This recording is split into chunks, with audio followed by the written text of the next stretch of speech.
Hello, good morning to all of you. Today lecture number 19 of electrical drives and start a new topic, dynamic model of DC machines. Okay, dynamic model means हमारा जब DC motor या DC drive work करता है तो उसकी equation और transfer function क्या होता है. ओके, डायनेमिक जब वर्किंग कंडीशन होती है तब जब उसमें लोड का टॉर्क रहता है, स्पीड रहती है, इनर्शिया रहता है, एंगुलर स्पीड रहती है, सब कुछ हमें क्या करना है, उसकी इक्वेशन फाइंड करनी है और उसका ट्रांसफर फंक्शन फाइंड करना है. Okay, so here take the separately excited motor. Okay, dynamic model of DC motor, most time पे question for GTU exam, also mid exam. Okay, so here I will take separately excited motor. Okay, ये separately excited motor है. ये क्या है, armature portion और ये field का portion है. ओके, ये क्या है, armature resistance, armature inductance, armature current I है, here back EMF, here field resistance, field current. Okay, here shaft and shaft के ऊपर क्या है, लोड का टॉर्क और एंगुलर स्पीड है. ओके, तो dynamic model calculate function relate angular speed omega M. Angular speed means one type of speed related to क्या होती है, उसकी जो पूरी की पूरी सरफेस पर की जो स्पीड होती है एंगुलर, वो speed with applied voltage V. जब हम अप्लाइड वोल्टेज डालेंगे तब हमारी स्पीड वोल्टेज के ऊपर डिपेंड करेगी and proportional to E B by phi. Okay, so torque T L is found. Analysis of assumption, हमें कौन कौन से एजम्पशन करने पड़ेंगे डायनेमिक मॉडल में. तो first of all the armature and field inductors are constant. Okay, R and L A is constant. Armature resistance and armature inductance is constant. हमने ये कांस्टेंट हमने क्या गैस किया हुआ है, हमने वो एज्यूम किया गया है. ओके, कि हम आर्मेचर रेजिस्टेंस और आर्मेचर इंडक्टेंस को हम कांस्टेंट मान रहे हैं. ओके, तो R A L A denoted armature winding resistance and armature winding inductance. Okay, R and L A.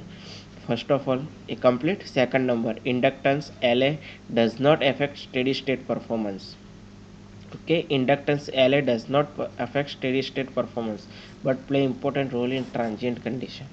Okay, so LA होता है वो स्टेडी स्टेट परफॉर्मेंस में स्टेडी स्टेट परफॉर्मेंस में हमें कुछ हमारा अफेक्ट नहीं कर, लेकिन ट्रांजिएंट कंडीशन में बहुत सारे अफेक्ट करता है. ओके, ट्रांजिएंट कंडीशन और स्टेडी स्टेट परफॉर्मेंस क्या होता है. स्टेडी स्टेट मीन्स जब हमारी नॉर्मली कंडीशन में हमारी जो सिस्टम रन कर रही है उसको क्या बोलेंगे, steady state. Steady state means work on a system is fulfil normal. Okay, normally हमारी क्या क्या करती है, वर्क करती है, इसको हम स्टेडी स्टेट बोलते हैं.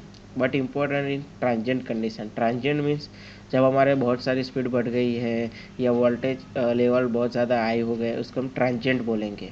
Okay, J is a polar moment inertia. Okay, J means आप लोगों को पढ़ा होगा इनर्शिया. ओके, इनर्शिया मीन्स वो जड़त्व होता है ना, गुजराती में कहे तो जड़त्व मीन्स उसका टॉर्क के हिसाब से हम जे फाइंड करते हैं. B R is coefficient of viscous and friction. Friction means जो उसका जो घिसाव होता है शाफ्ट का, वो omega is angular speed. Okay, अब हम केवीएल अप्लाई करेंगे. ओके, पूरी सर्किट में हम केवीएल अप्लाई करेंगे तो क्या आएगा, रेजिस्टेंस में आई आर होगा, इंडक्टर में L A D I A by D T plus back E M F E B is equal to V.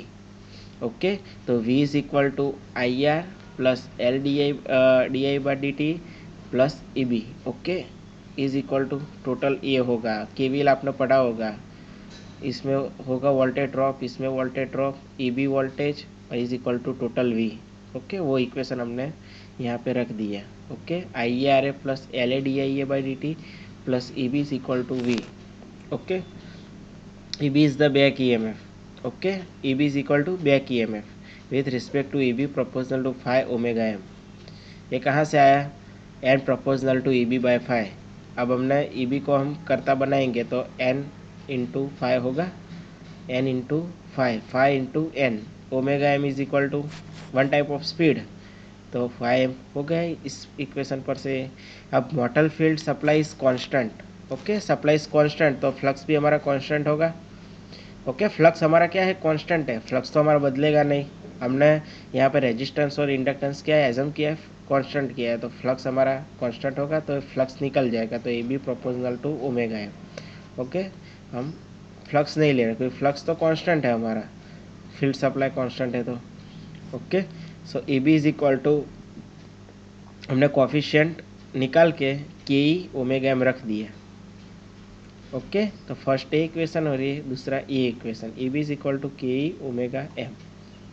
Okay, फिर आता है इस ए बी में हम ए पुट करेंगे, ये फर्स्ट इक्वेशन में दूसरा वाला इक्वेशन हम पुट करेंगे, तो v is equal to I R A plus L A D I A by D T plus A B में क्या रखा, A B is equal to K E omega M, A B है उसके वहाँ K E W E M. Okay, put the K E W E M in replace of E B. Okay, in equation number 1 E B. Okay, तो क्या आ गया पूरा equation, v is equal to I R A plus L A D I A by D T plus K E omega M. Okay, so mechanical output of motor क्या होगा, okay, total torque हमें क्या मिलेगा, T is equal to B omega M plus J D omega M by D T plus T M. Okay, ये क्या था, electrical equation था, ये मैकेनिकल इक्वेशन है। T is equal to B omega M plus J D omega M by D T plus T L. T L means load का torque. Okay, हमने load क्या connect किया है, मोटर के shaft पे।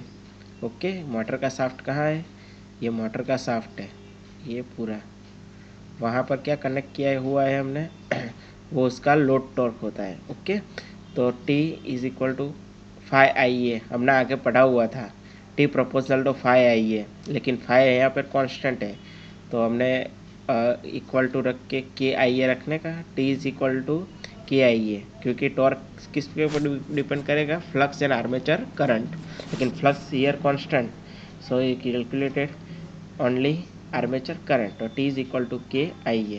Okay, so T is equal to KIA is equal to B omega m plus J D omega m by dt plus TL.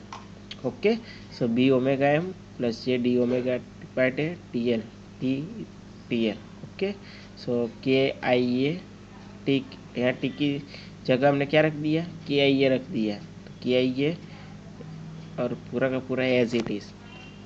Okay, so taking Laplace, हमें अब क्या लेना है, लाप्लास लेना है, किस इक्वेशन का, इस इक्वेशन का, तो वी टी फॉर्म का क्या हो जाएगा, वी एस हो जाएगा, तो V S I A R S S L A I A S. Okay, अब D I by D T निकल जाएगा और I A L A into S, I A L A into S हो जाएगा, K E omega M into S, K E omega M into S.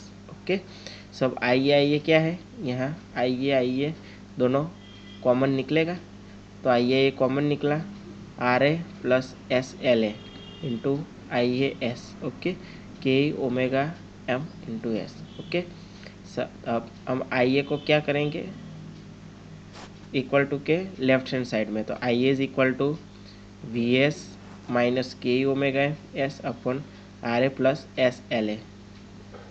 Okay, I A is equal to V S, A equal to के दूसरी तरफ चला जाएगा तो minus K E omega S अपन पूरा का इंटू है तो डिवाइडेड में चला जाएगा, R A plus S L A.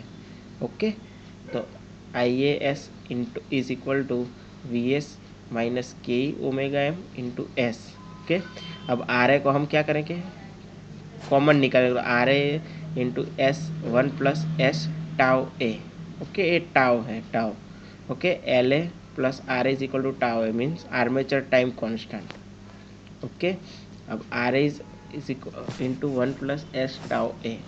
Okay, taking Laplace equation number 3, अब लाप्लास हमें इस इक्वेशन का लेना है।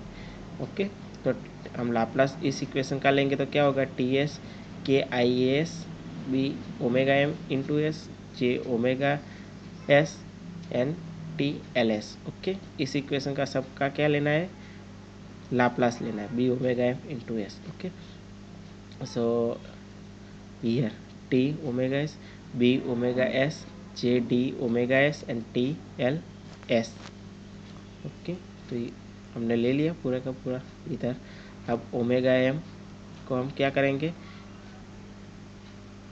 कॉमन ले लिया ओमेगा एस, तो उस तरफ क्या जाएगा T S minus T L S.